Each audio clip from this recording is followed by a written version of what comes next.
What is up, everybody? Welcome back to the channel, and today we are going to be reacting to 3 true scary stories animated. So sit back and relax, grab some snacks, maybe an interpreted underwear just in case, and let's watch this video. My name is Rebecca, and Damn, I'd like got to a share deep-ass something voice. that happened to me when I was about 12 years old.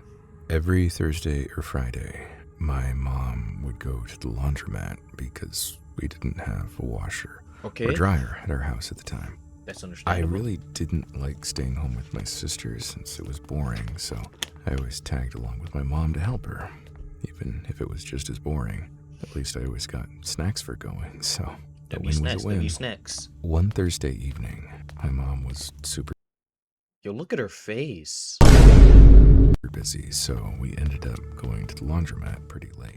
Since the laundromat was located in a rundown neighborhood, it was a bit scary during that time of day. But since I'd been there multiple times at night, it wasn't that scary. Everything started the same, helping my mom load clothes into the washer, nothing out of the ordinary. Afterward, I started to get a bit hungry, like I always do, so I asked my mom if she could give me some money to buy snacks at the gas station. She handed me $10, and I left. The gas station wasn't too far, and since I'd always go alone, it was normal. This time, however, Yo, if I was in this place this young and I tried to walk to a gas station by myself, my mom would just smack me and say, boy, no. I felt an odd feeling, but I shrugged it off. I walked into the gas station and grabbed chips and a drink. I started to leave, but an old rusty truck caught my eye for some reason. Yo, I squinted and saw a middle-aged man with a slight beard. He was staring straight at a brick wall, but when he saw me, he made the widest smile. oh, I'd ever seen. hell no. I thought he was being nice, so I smiled back. But as I began to walk away, Yo, look at him. Oh my God, bro. Oh, hell no. with his eyes, my heart sank. I bolted to the laundromat, Huss. and as I looked back, I could still see Yo, the that man ugly ass staring smile he with the got, same man. smile on his face. As I made it to the laundromat, I could still see the truck, though only slightly, and I felt a bit safe. I opened my chips and began eating. As I was finishing my chips, I hell saw him no. enter. The same face, still staring at me. Chills went up my spine. I took Stranger danger, stranger danger. my eyes off of him to ease me and decided to look out the window I was sitting behind. To my horror, the man What the parked fuck? in front of where I was eating. As soon as he saw my mom coming out of the bathroom, he walked out and got into his truck. When he began pulling out of the driveway, he continued to stare at me and finally took his eyes off as he drove away. I finally felt relieved. When he had left, I told my mom about everything. She looked just as scared as I looked, so we hurried up, folding the clothes, and left. I'm entering my freshman year of high school this year, and I still get chills remembering the incident. To the ugly ass smile he got. I hear screeching inside my walls. I'm going to tell you about the Oh? scariest thing that ever happened to me. Okay, Back tell us then, then. I was living with my dad in a one-story house in a nice, quiet neighborhood. Everything Okay. was pretty normal during the day, but at night, whenever I climbed into bed and turned the lights off, I'd always hear an ominous scratching noise coming from everywhere and nowhere. Typically, it would only last a few seconds before stopping, and then I'd fall asleep. But that scratching grew louder and more frequent with each passing night. Maybe I got some eventually rats. told my dad about it, but he just brushed it off, saying it was the house settling and that I should get used to it. Personally, I didn't want to get used to it, but I wasn't one to argue with my dad, so I did what he said. To block out the noise, I started sleeping with my pillow over my ears, and that seemed to help, at least for a little while. After a week, the scratching got so Bro, why do these people always got some creepy ass paintings in their house, man? loud that it woke me up in the middle of the night, even with the pillow. At that point, I'd had enough. I had to find out what was making that noise and put a stop to it, or else I'd never get a decent night's sleep again. Plot twist, her dad's a serial killer and the scratching is the people in the basement or something. Rubbing my eyes, I sat up and listened again. I just don't like how that placing a painting was hand staring to my at me, ear man. so I could figure out where it was coming from. To my surprise, the sound seemed to be coming from inside the walls, and it was moving. This startled me at first because I thought a person might be living inside the wall. possibly. Oh with my, bad bro. That shit scared the hell out of me. intentions. But after thinking it over, it was probably just some raccoons or something. I climbed out of bed and followed the noise out of my room, then made my way down the hall. I had to Sneaky, tiptoe sneaky, the entire sneaky. way so I wouldn't wake my dad. If a raccoon really was crawling around inside the walls, then I could just scare it away by myself. At least, that's what I thought. The sound led me all the way down to my basement, a place I usually avoided. Whenever I went down there, Maybe I was right. always felt uneasy, like I was being watched. I honestly wanted to go back to bed and forget the whole thing, but that scratching wasn't going away anytime soon, so I put on a brave face and opened the door. A chill Loud ran ass down door, my man. spine as I peered down the stairway leading into the shadowy abyss. The scratching stopped for a second before picking back up again, almost as if whatever was causing it was now aware of my presence. For a That's moment, never I good. thought I was making a big mistake going down there by myself. What if the animal was dangerous? What if it was bigger than me? What is that? I ignored those questions and scoffed at my own cowardice. I'm not scared of some dumb animal, I thought to myself, trying to be brave. All I have to do is be really sneaky and catch it by surprise. Feeling Yep, but confident it's a in my new 6'5", plan, I immediately put it 280 into pound action. Russian man. I slowly descended the stairs in my bare feet. Surely that would be enough to quiet my footsteps, but as an extra precaution, I kept a hand over my mouth to muffle my breathing. W It all method. proved pointless in the end. The wood creaked loudly under my feet with every step I took, making stealth pretty much impossible. So much for that idea, I thought, while scampering the rest of the way down. Us. If the creature was only vaguely aware of my presence before, then it undoubtedly knew Yeah, my what the hell exact is that? location now. The sound seemed to grow more frantic the closer I got to its source. I quickly followed it to a crawl space I didn't know I had. It was a small square opening in the Bro, side of a do wall, not go just in that big crawl enough for a space, child bro. to squeeze through, with a little door that was slightly ajar. Since I'd already come this far, I laid Oh flat on my my stomach. god. You see, this is why people die in horror movies so stupidly. Because they do things like this. And crawled inside using my elbows, much like a soldier crawling under barbed wire. There was so little room that I had to stay as flat as possible to fit. It was dark and cramped, but I kept crawling until the sound suddenly disappeared. I paused for a moment, waiting for it to start again, but it never did. A little anticlimactic, but at least it had finally stopped.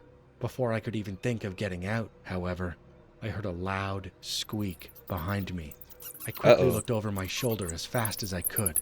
To my absolute horror, a pack of rats was right behind me, blocking the way I came. I screamed and started crawling further into the tunnel as the rats gave chase, hungrily snapping their teeth at my feet. I didn't get very far, though, because I soon reached a dead end. I rolled onto my back and watched helplessly as the rats approached me. I quickly raised both of my bare feet off the floor and bent my knees, preparing to kick them if they got too close. Stay back, or else! I stuttered, but the rats weren't scared of me in the Bite, slightest. they finna bite the And hell why out of would her. they be? Nosy little girls in pajamas probably wouldn't come down there very often, so I must have looked like a juicy all-you-can-eat buffet. Tears ran down my cheeks as I lay there, trembling, bare feet still raised in the air, waiting for them to attack. It felt like hours, but really it was only a minute or two. As if to taunt me, the rats kept snapping their teeth the closer they got to my bare soles. One of them tried to bite me, so I kicked it before quickly pulling my foot back. That must have angered them, because without warning, Oh, they all on our lunged at me, ass. and that's when I Us, screamed at the us, top of my us, lungs, us. kicking wildly. In an instant, I was Boy, swarmed hell by no. claws, teeth, and fur. They bit into every inch of exposed skin they could find. Arms, legs, feet, And now she got like 30 different diseases that are all uncurable. everywhere. I tried to defend myself, but it was like fighting an ocean. I was only saved when my dad came running into the basement with a Jackass baseball bat dad. after hearing me scream. Where are you? He shouted with a fatherly concern. In here! I cried out while fighting off Getting the her rodents ass as bit best I as could. like hell. The rats must have been startled by my dad's yelling and thunderous footsteps, because they immediately scurried away leaving me covered in scratches and bites from head to toe. My dad got me out of the crawl space and took me to a hospital to get bandaged up and to get a tetanus shot. I was still shaken by what I had experienced, but also relieved to be alive. Should just listen to your My dad, dad man. apologized to me 1,000 times while I recovered in the hospital bed, saying he should have taken me seriously, and I forgave him. He called an exterminator the next morning to gas the whole house. My dad and I had to spend a week in a hotel before returning home, and when we did, we never heard any more scratching inside the walls. Hope Years so. have passed since then, but I'll never forget that awful sensation of being swarmed by rats trying to eat me alive. True creature It horror was a story. Monday night in San Diego, California. Who's these deep ass voices, I was man? driving back from my girlfriend's house. Just for a little context, I had gone over to spend some quality time with her. We laughed, drank, talked about love, typical 21-year-old relationship stuff. For sure. As always, we turned on the TV to bond over something we weirdly both enjoyed, the news. I know, not the usual bonding material, but it worked for us. At first, it was the same dry stories about politics and government nonsense. Just as we were about to turn it off and call it a night, a breaking news alert came on. A young girl, around 7 years old, had gone missing. She was last seen at a nearby playground, according to her frantic aunt. Now, where I'm from, kidnappings aren't common. So when we heard that, it hit me hard, left me with chills. Time passed quickly, and before I knew it, it was already 1 a.m. I had work the next morning, so I kissed my girlfriend goodnight, got in my old 2000 Ford Ranger, and started it up. As soon as I turned the key, car. the check engine light came on. Whatever, I muttered. The light had been on and off for years. I pulled out of her driveway and headed off. That's when things started to get weird. I was about 60 miles from my usual gas station, running low on fuel and driving on a dark, isolated road. How No street lights, no car.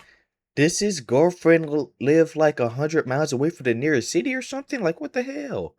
Cars, nothing but the dim glow of my headlights cutting through the blackness. Then I saw something up ahead. At first, it was just a shadow, Man, hell tall, no. unmoving figure. I figured it had to be a tree or a sign, but as it got closer, my gut told me otherwise. About 6 feet from my truck, I slammed on the brakes. It wasn't a tree. It was What the hell is that? That's a something else. Wendigo. What I saw still haunts me. Standing in front of me was a towering creature, easily 8 feet tall. It had multiple horns sprouting from its head and jet black, empty eyes. A long, twisted grin stretched across Is this its shit the face, Rake or something? What the exposing hell? blood-soaked teeth. I would have. Its body was static, like a I ain't gonna lie. I would have just tried to hit it with my car, but that's just me. broken TV signal, flickering and shifting. All I could clearly make out were its claws, long, razor sharp, and dripping with blood. And beside it stood a little girl. She was wearing a pink dress, stained red. Blood dripped from where her face should have been. It was just gone. Oh, Skin nah. torn away. Nothing but gore and darkness. I froze, my breath caught in my throat. Then the creature slowly lifted its arm, extended a claw, and pointed directly at me. Oh, hell That's the no. last thing I remember. The This next thing I nigga, knew, bro. I woke up in a hospital bed. It was 7 a.m. The nurse told me I'd been found unconscious in my running truck parked on the side of the road. After she left, I tried to piece everything together. My head was spinning. Above me was a TV. I grabbed the remote and flipped it on, tuning into the same news station. The anchor's voice made my stomach turn.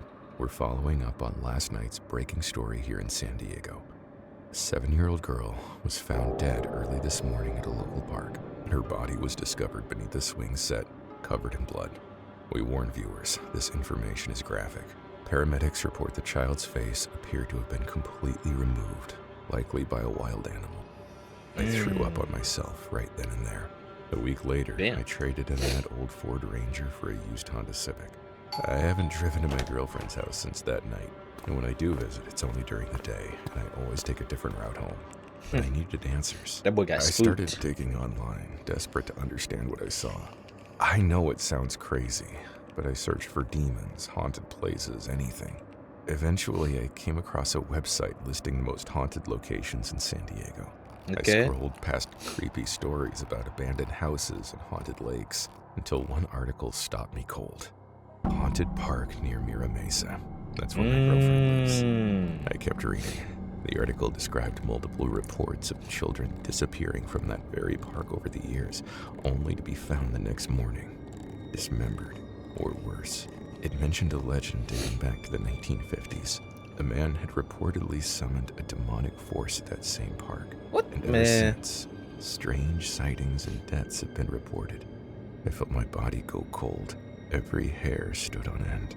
And You're now- next, bud. Now as I write this, I swear I hear whispers outside my window. They're getting louder. Oh God, I can see it. That same Oh, warm, ew. flickering creature is standing outside. It's smiling at me. Alright, everybody, that's going to be all for today's video. If you guys enjoyed, make sure to like, comment, subscribe. The original channel and video are going to be in the link in the description. And I'll see you guys in this video. Peace.